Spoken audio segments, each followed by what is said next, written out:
Was Chris Paul ever a superstar?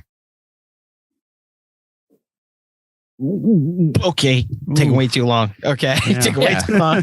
Yes. I think so what about him in the year of our Lord 2022 on a chance to win a title on a 64-win team after going 14-14 in a closeout game on the road? Makes him not a superstar? I think he's what is he, 37? He's 36? Yes. Okay, I think he has to pick his spots a little bit more now. What does that mean?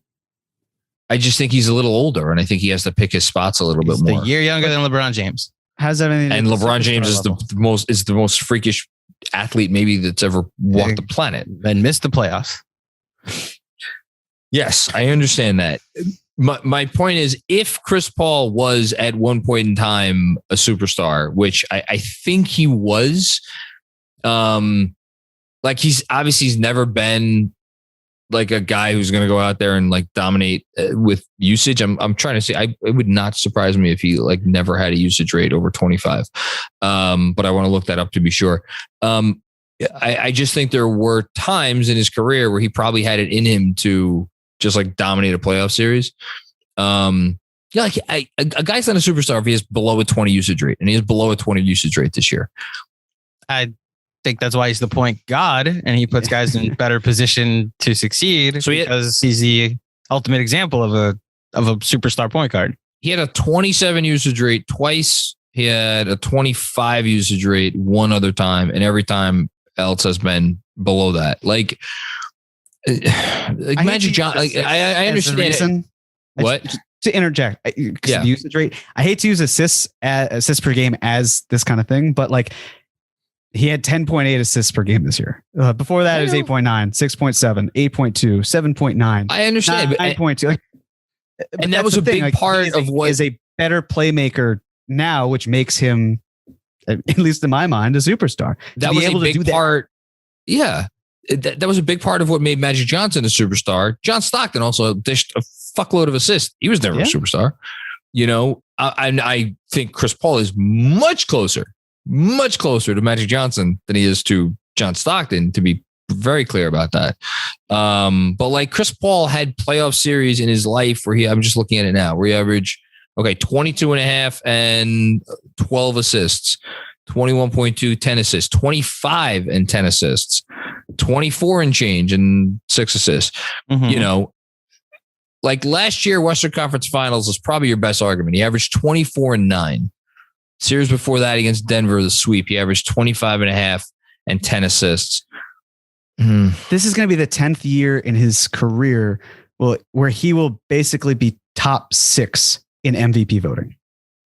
Chris Paul? Yes. Chris Paul's not going to be top 10 in MVP voting, I don't think. I don't think Booker took his spot this year, Jeremy. I think last year, I think is the better argument for that. I mean, he was top last year.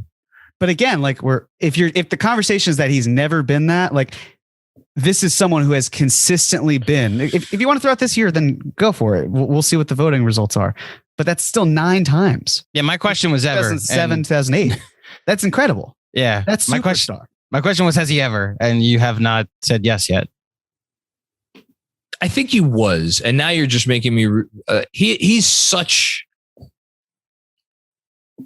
I would argue that Chris Paul is one of the 5 or so toughest players, at least in my lifetime, to answer that question: superstar or not a superstar.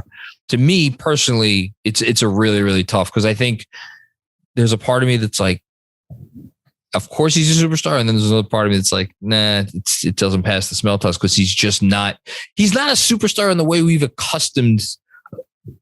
become accustomed to viewing a superstar.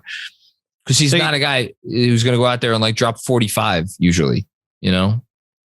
So just to close that loop, the minus, you're not a superstar if you have a minus 20, under 20 usage rate, right? That's the argument you're making? Because Magic did it 3 times in the 80s? I think it's 2 really... of which in years he won championships? So was Magic not the superstar and Kareem was? No, Magic was a superstar. Or was James Worthy the superstar because he was passing it to Worthy, therefore his usage rate was down? I think it makes it very, was it Michael very, Cooper very difficult. or Spencer Haywood played by Wood Harris? Again, Magic is one of the more unique sorts in that he dominated games without having to score a lot of points. When you're Is passing Chris Paul it a to top 5 Kareem, point guard of all time, John? Yeah, of course. Then why would he not be a superstar? He's not a superstar.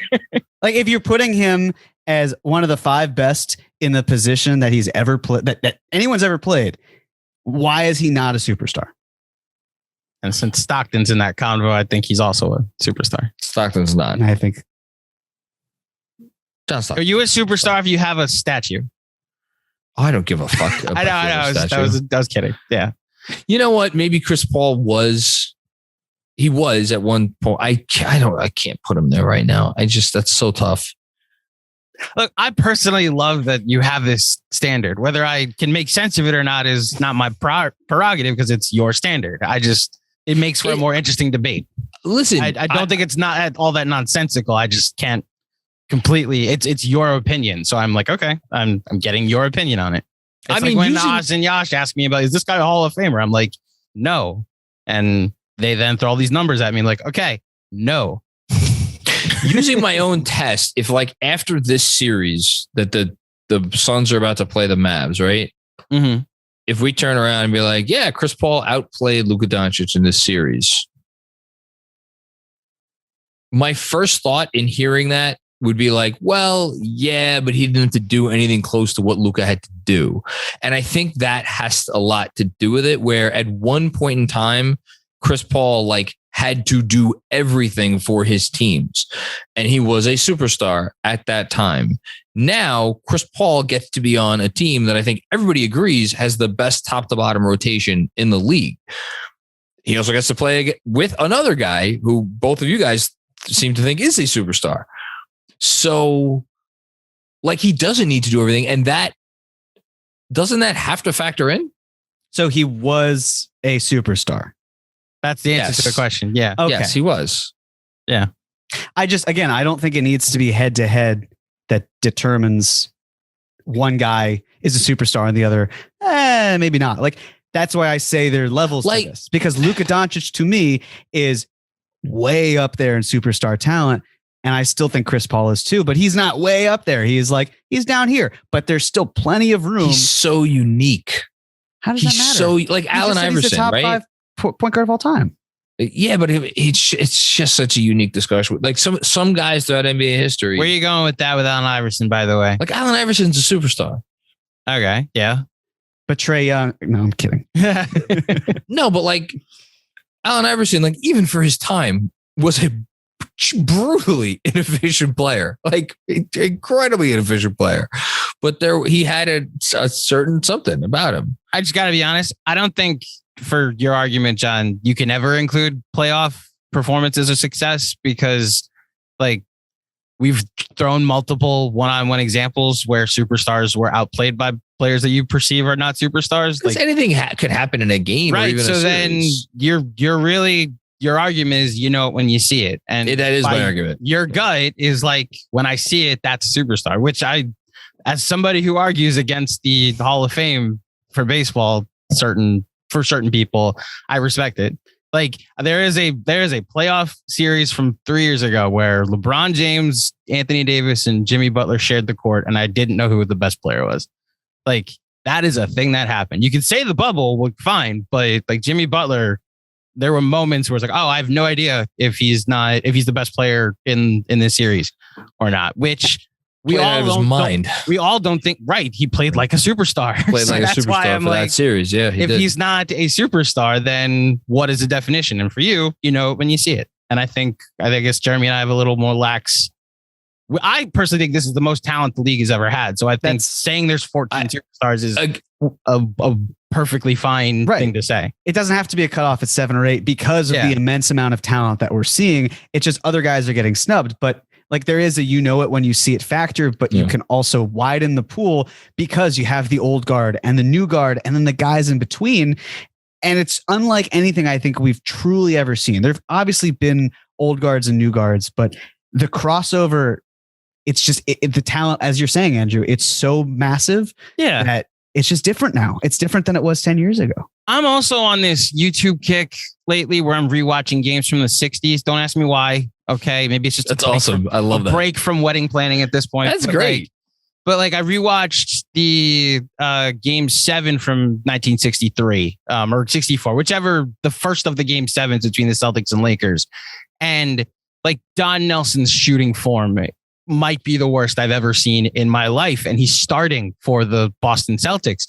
And I'm just looking at the screen like Julius Randle would dominate. Like if you put him in this series, like all right, now subbing Julius Randle, we would regard him as the greatest player of all time because of how much he dominated the court that night. And I just look at the league now and it's like Julius Randle's probably the 100th, 120th. If you go by usage, it's even worse than that, or high volume. It's even worse than that. So I think it actually, to the amount of talent the league has right now, is appropriate to say, oh yeah, we got like a dozen superstars in this league. I say 8, but that's fine. That's fine. Again, you know it when you see it, even if we don't see it. So I'm going through. Yeah, I'm looking at the list. Dominique Wilkins is a tough one too. When you said Ewing was the first time I was like, oh, this is different. Like I kind of want to know who you consider a superstar then, if a guy that was on the best player, like I'll give you another one. Derrick Rose, unequivocally a superstar before he got hurt. For a year and a half, yeah. Or for 2 years. Yeah. Let me ask you this. Do you then view Pat more similarly to how we seem to view Jimmy Butler? Yeah, Pat played against the Keem and went head to head for a series. And if someone makes a substitution in Game 7, then he's got a championship over Akeem too. So is it maybe like he's not a superstar, but he is a super star kind of thing? Like he's the one guy who's below, like he's next in line, but he can't quite get into the club. He's a star that plays superb. Like I'm looking at the list of players throughout history. I mean, I don't know. In my mind, I definitely don't think there's 50 superstars in NBA history. I'm wondering if I think there are 30. Do I think there are 35? Oh, that's fun. This is a Patreon pod officially. John, we're getting your superstars ever now. Okay. I mean, listen, I'm not saying all 75 guys that were named are superstars, but like they're not. Right. But I think James Worthy on the fucking list? Yes. Right. So it was Ray Allen. Ray Allen was or wasn't? Ray Allen was on the 75. Ray Allen was on the top 75. Yeah. So, and you don't think he is? No. Yeah. Reggie Miller. You don't think he is? So there are superstars. Reggie Miller's another one that's so hard. So there are superstars and there are guys that can play like superstars, but aren't superstars. Yeah. Reggie Miller had a lot of superstar moments. I know that. Jeremy, we're like, this makes us. I feel like the Seinfeld gif. Yeah, just not enough internet for today.